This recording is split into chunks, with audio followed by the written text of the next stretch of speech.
I am very excited about today's episode. And I know that I start most of my videos by saying that, oh, it's this concept or this tool that has brought the most value to my healing journey. Well, I'm going to say it again because today's tool is a big one. And it has made itself a part of my everyday life. And it has contributed an immense amount to my healing journey.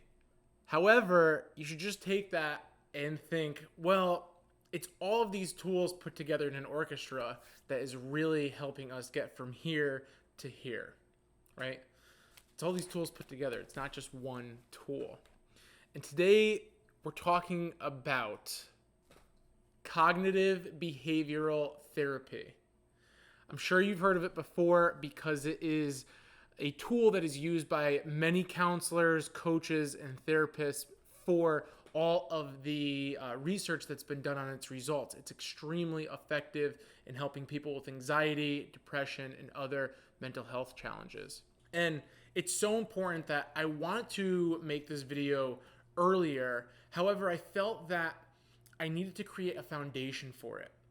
And that's why I spoke about conditioning before this, neuroplasticity, and meditation, because these other topics, they create an understanding of where our anxiety comes from, aka our conditioning, the traumas, and the meditation included creating space between us and our triggers so that we can be responsive instead of reactive. And in that space, we become the creators of our reality instead of just running on autopilot and reacting to these things.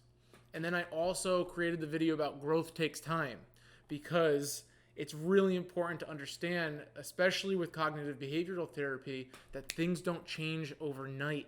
It takes a consistent effort daily to really get us from point A to point B, to uncover our truest, most authentic selves past the anxiety. Now, I came across cognitive behavioral therapy a little bit later in my journey. As you might know, if you've been following me from the beginning, my journey in self-development and my spiritual awakening had begun in 2014, but it wasn't until my experience with anxiety in 2018 that I really dived headfirst into cognitive behavioral therapy. For a quick backstory, 2018 for me was an extremely challenging year, probably my most difficult year in all my 25 years. It was characterized by a debilitating OCD where I was having this extreme fear of death in the form of an extreme irrational fear of suicide, as well as a fear of cancer, of many different cancers. I was seeing a dermatologist frequently, and it was just running me rampant. My mental capabilities for handling stress and emotional regulation, it was just I was really bogged down and I was really deep in these negative thought loops. And I decided that I would try my best on my own to go through this anxiety in 2018 for the first 3 months. And after that 3 months, I said I will go seek out a professional to deal with this, with somebody who can provide some outside perspective. And I got to that point, and I went and I saw a therapist who introduced to me the concept of and the tool of cognitive behavioral therapy.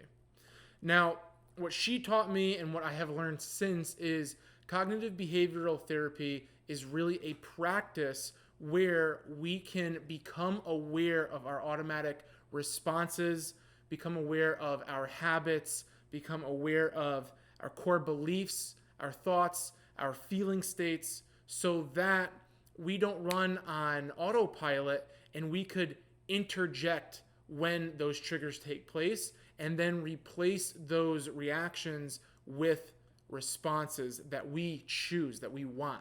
Positive habits, positive core beliefs, and things that are really going to be healthy for our mindset and our growth. So that's what cognitive behavioral therapy is, right? It's being really aware of what's going on in our experience, then doing a little bit of an examination, understanding the thoughts and the emotions that we're experiencing, the stress responses that we're having. And then the last part is shifting those automatic responses into something that is going to be healthy for our mindset and really help us grow. It's like weeding a garden, right?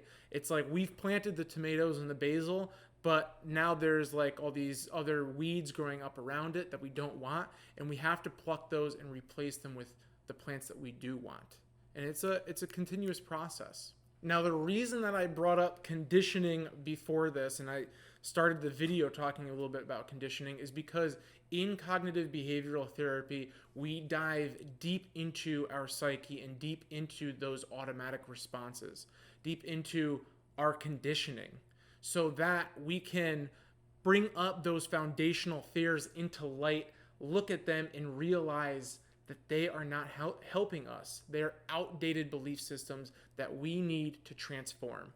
And so the way that this actually looks and works in real daily life, the practice that I am doing every single day and getting 2 millimeters better every single time I practice it, is when a trigger comes my way and it triggers my stress reaction.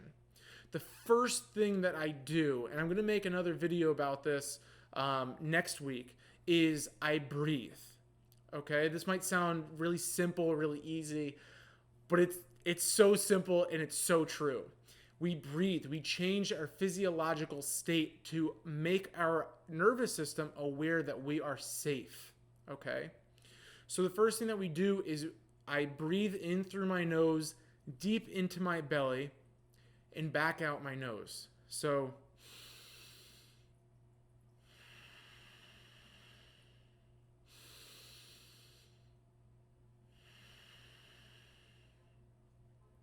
and when I'm doing this breathing, my therapist at the time also taught me to visualize myself breathing in confidence to every cell in my body.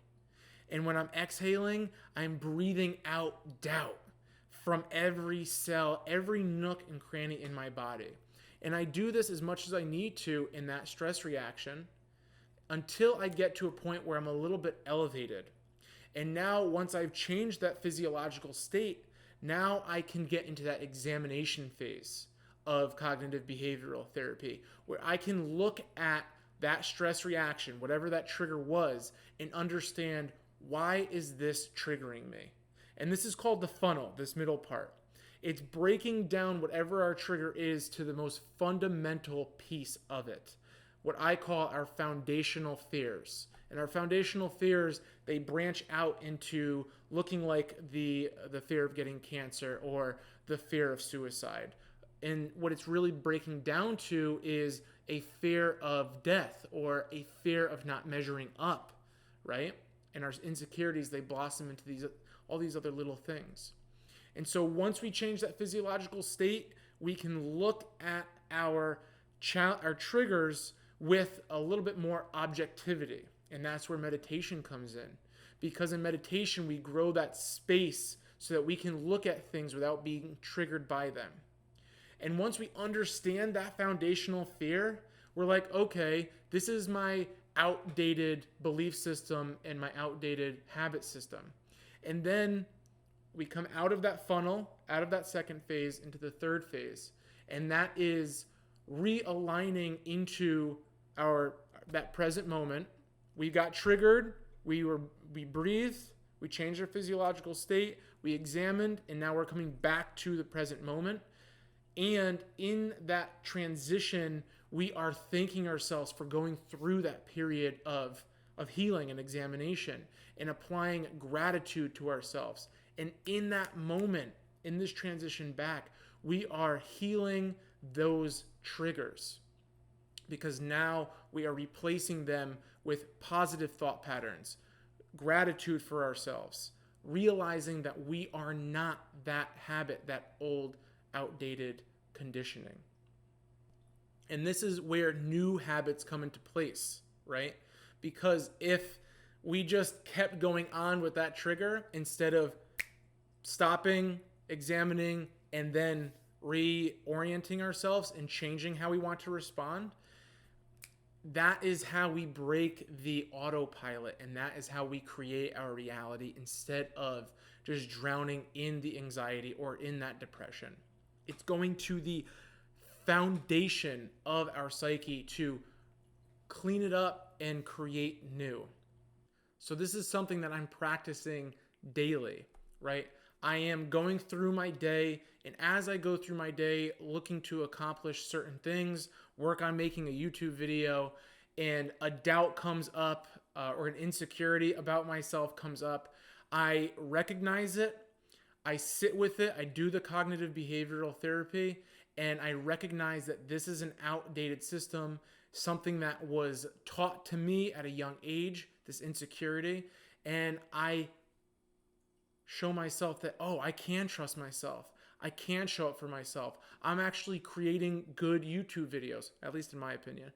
And it's like a continuous, like reminding myself of who my truest self is and not what my conditioning is, right?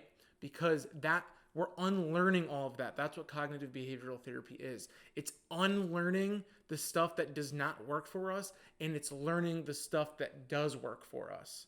That's what it is. And so this stuff, it takes time. During my 2018 experience, I was practicing this for maybe 3, 4, 5 months until it really began to click and I really started to get some momentum in a positive direction. And one thing that really helped me with cognitive behavioral therapy is setting a goal, setting an intention.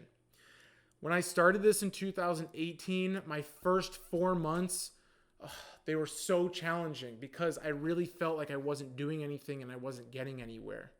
And I set an intention for myself that in 1 year from the time that I started, that I would be 60% less reactive to the triggers I experienced each day.